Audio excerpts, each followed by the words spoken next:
বিগত 40 বছরে গার্মেন্টস বা পোশাক শিল্পকে যেভাবে সরকার হেল্প করেছেন, এরকম আরো 5 থেকে 7টা সেক্টর আছে খুব মেজর, যে সেক্টরগুলোতে যদি কোনো প্রকার সহযোগিতা বা পরিচর্যা করা হয়, বাংলাদেশের অর্থনীতি আরো তরতর করে বেড়ে যাবে। তার মধ্যে যদি বলি, একটা পাট শিল্প, কৃষির মধ্যে চামড়া শিল্প।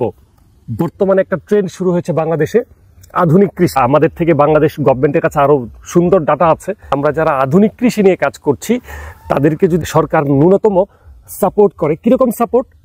অর্থনৈতিক না বা নলেজের দিক দিয়েও না, কিরকম? আমরা যেই কৃষিগুলা করছি এটাকে আধুনিকায়ন করার জন্য যন্ত্রপাতির দিক দিয়ে বা কিছু প্রশিক্ষণের দিক দিয়ে যদি আমাদেরকে এই ফেসিলিটিসগুলো গভর্নমেন্ট দেয়, তাহলে আমাদের জন্য মনে হয় যে অর্থনীতিতে আমরা অবদান রাখতে পারবো। যেমন লাস্ট 1 মান্থে আমাকে বেশ কিছু দেশ থেকে নক দিয়েছে। যেমন ইউরোপের মরিশাস নামে একটা দেশ আছে, দুবাই থেকে, কাতার থেকে, আমেরিকা থেকে, অস্ট্রেলিয়া থেকে, তারপরে ইন্ডিয়ার কেরালা থেকে, এরকম বেশ কিছু দেশ থেকে আমাদেরকে নক করছে যে আমরা কিভাবে কাজ করছি বা আমাদের পণ্যগুলো ওই দেশে পাঠানো যায় কিনা।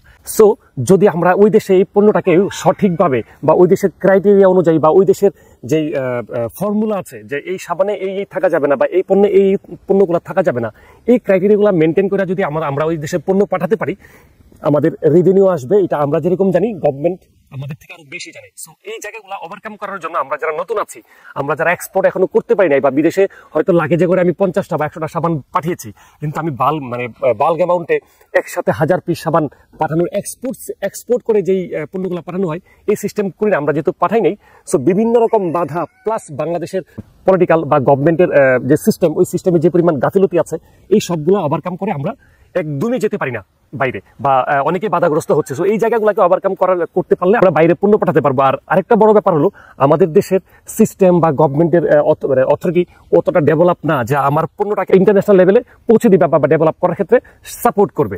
এই ক্ষেত্রে আমরা যদি বহির্বিশ্বে বা ইউরোপে আমাদের পণ্যগুলো পাঠাতে পারি, তাহলে ওই দেশে যখন আমার পণ্যরা টেস্ট করবে, ওরা যখন বলবে যে এটার মধ্যে এই ঘাটতিটা আছে, তখন এটা আমরা ফুলফিল করতে পারবো, অথবা ওই দেশ আমাকে ডিরেকশন দিবে। যেমন দুবাইতে যদি আমরা আমাদের সাবানটা পাঠাই, দুবাইতে এই আমাদের সাবানের উপরে 30টা টেস্ট করবে, মানে এই সাবানের নারী নক্ষত্র সব ওরা জানবে। সো এই টেস্ট করতে গিয়ে দেখা যাবে যে এই উপাদানটা বা এই জিনিসটার জন্য এই সাবানটার কোয়ালিটি একটু হার্মফুল হয়ে যাচ্ছে, আমরা ডেভেলপ করতে পারবো। সো এই জায়গাগুলো কিন্তু আমাদের খুব দরকার, যেটা আমাদের দেশে, আমরা যেহেতু থার্ড ওয়ার্ল্ডের মানুষ, সো আমাদের দেশে তো ডেভেলপ না যে আমরা সাবানের এই জায়গাগুলো ডেভেলপ করতে পারবো। আর এই জায়গাগুলো যদি ডেভেলপ করতে না পারি, আমি যখন স্যাম্পল উন্নত কোনো দেশে পাঠাবো, আমার স্যাম্পলটা স্বভাবগতভাবেই গ্রহণযোগ্য হবে না ওদের কাছে, তখন আমাদের পণ্যগুলা আমরা আসলে ওই দেশে পাঠাতে পারবো না। সো এরকম নানাবিধ সমস্যায় কিন্তু আমরা পড়ে থাকি। সো বাংলাদেশ সরকার বা আমাদের যারা কৃষি সেক্টরে আছেন বা আধুনিক কৃষি নিয়ে যারা ভাবছেন, তাদেরকে বলবো যে অবশ্যই আমাদের দিকে নজর দেওয়ার জন্য এবং আমাদের পণ্যটাকে ডেভেলপ করে বাইরে পাঠানোর জন্য পথ দেখানো। শুধু গভর্নমেন্টের কাছে অনুদান পেলেই আমি আমার পণ্যটা বা আমার দেশের পণ্যটা বিদেশে পাঠাতে পারবো, একদমই না। আমরা সর্বোচ্চ সাপোর্ট আশা করি, যেরকম গার্মেন্টস সেক্টরকে গত 40 বছরে গভর্নমেন্ট সাপোর্ট দিয়ে আসছে। আমরা হাকিলবেরি পরিবার এরোমা ফার্মিং এর জন্য বাংলাদেশে যেরকম এটা চাহিদা অনেক, বহির্বিশ্বে আরো বেশি চাহিদা। পিছনে দেখতে পাচ্ছেন যে আমরা লেমন গ্রাসটা লাগিয়েছি, এটা আশা করি আগামী 6 মাসের মধ্যে এটা আমরা এরোমা উৎপাদনে যেতে পারবো। যতটুকু আছে এর বাইরেও আমাদের অসংখ্য জমি আছে যেখানে আমরা লাগাতে পারবো।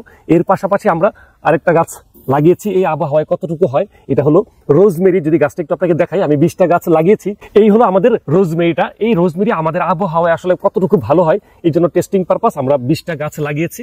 তার মধ্যে বেশ কিছু গাছ মারা গেছে, এটা হইতে পারে। আমি আসলে খুব রাফলি এটাকে বড় করার চেষ্টা করেছি, যে জঙ্গল হয়ে গেলে বা বিভিন্ন গাছগাছালি বিভিন্ন ঘাস হয়ে গেলে ওই ঘাসের পোকামাকড়গুলো আসলে কতটা সহনশীল এই গাছটা, এরকম বিভিন্ন টেস্ট করার জন্য 20টা গাছ লাগিয়েছে। তো বেশ কিছু গাছ মারা গেছে, এটা অবশ্য আমার অযত্নে, আমি এখানে পুরোপুরি আসতে পারি না, সঠিক সময়টা বা প্রপার সময় দিতে পারি না। তবে যতটুকু হয়েছে আমাদের কাছে মনে হয় যে এটা আমরা এই যারাই খুব সহজলভ্যই ফার্মিং করতে পারবো। আর আমাদের ফার্মিং গুলা কিন্তু 100% জৈব সারে। সো এই রোজমেরি।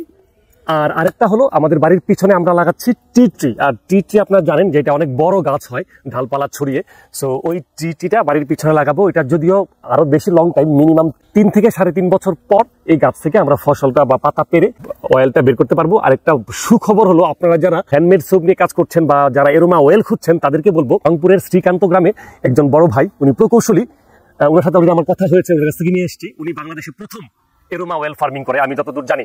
সো আমি ভাবতাম যে আমরা হাগেলবেরি পরিবারই মনে যাত্রা প্রথম শুরু করেছি, কিন্তু লাস্ট এক সপ্তাহে আমি ওনার তথ্য পেয়েছি যে উনি 2020 সালে অস্ট্রেলিয়া থেকে এনে মানে বীজ এনে ফার্মিং করেছে এবং খুব ভালো হয়েছে। ওনার টোটাল সেট আপ রেডি। উনি 2023 সালের শেষে এই ট্রি ডিস্টিলেশন মেশিন ডেভেলপ করে উনি অয়েল তৈরি করে তাইওয়ান বা বেশ কয়েকটা দেশে পাঠাচ্ছে। সো ওখান থেকে ওনার তথ্য পাই, ওনার সাথে কথা হয়েছে। সো ওনার সাথে আমরা আশা করছি যে কোলাবোরেট করে কাজ করতে পারবো। এবং ওনার কাছ থেকে আপাতত আমরা যেহেতু বাইরে থেকে আনছি এরোমা অয়েলটা বা ফ্র্যাগনেন্সটা, এটা আপাতত আর আনবো না। আমরা রংপুর থেকে মানে আমরা আজকের তারিখ থেকে আমরা 100% বাংলাদেশি পণ্য দিয়ে এই হাতে তৈরি সাবানগুলো বা কসমেটিক্সগুলো আমরা বানাচ্ছি। আজকে এই পর্যন্তই। খুব দ্রুত আমরা আরো নতুন কোনো তথ্য নিয়ে ভিডিও নিয়ে আসবো। সেই পর্যন্ত সবাই ভালো থাকুন। প্রাকৃতিক পণ্য একটি সুন্দর পৃথিবীর জন্য। তারা